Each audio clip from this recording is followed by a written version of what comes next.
इस घटनाक्रम पर कांग्रेस का नजरिया जानने में हमारी दिलचस्पी है। प्रधानमंत्री की नाराजगी तो आई, प्रधानमंत्री भारतीय जनता पार्टी के शीर्ष नेता है, तो वो भाजपा का भी नजरिया हुआ, पर कांग्रेस क्या सोचती है इस विषय पर? हिमांशु जी, जो कल हमला हुआ वो किसी व्यक्ति के ऊपर हमला नहीं था। ये जो हमारी भारतीय अवधारणा है, भारत की अवधारणा है, जो हमारा संविधान है, हमारी न्यायपालिका है, जो हम भारतीय और गणतंत्र की अपने बात करते हैं, उस पे हमला था। आप जानते हैं उस व्यक्ति का, जब मैंने बॉडी लैंग्वेज देखी, आजकल बहुत बॉडी लैंग्वेज की बात होती है, वो जिस तरह से एएनआई और अन्य न्यूज एजेंसियों को जिस तरह से बैठ के, जिस बेखौफ तरीके से बैठ के, मैं इसको कहूंगी बेखौफ तरीके से, क्योंकि वो आरएसएस का व्यक्ति है, वो संघी है, ये सबको पता है, ये बताने की मुझे जरूरत नहीं है।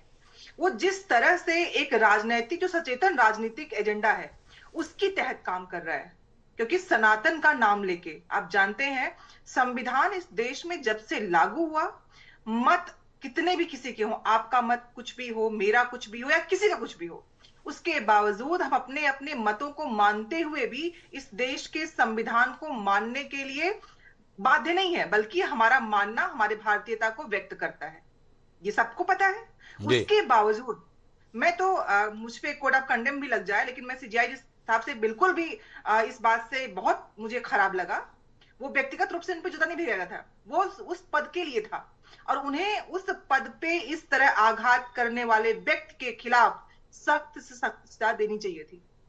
ये होता है इसलिए कि अगर उन्होंने सजा दी होती, आप व्यक्तिगत रूप से कितने भी कोमल क्यों न रहे, लेकिन आप जिस पद पे बैठे हैं, उस पद की साख बचा के रखना भी आपकी जिम्मेदारी है, आपकी जवाबदेही भी है। आपने उसको सजा न देके उसकी मानसिकता को कितना और पावरफुल कर दिया।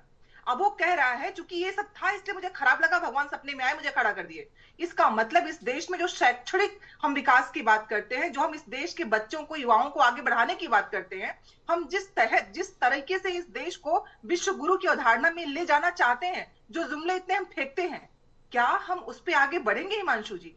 ये कितना ज्यादा गौरतलब बात है कि एक व्यक्ति खड़ा होके जूता फेंक देता है।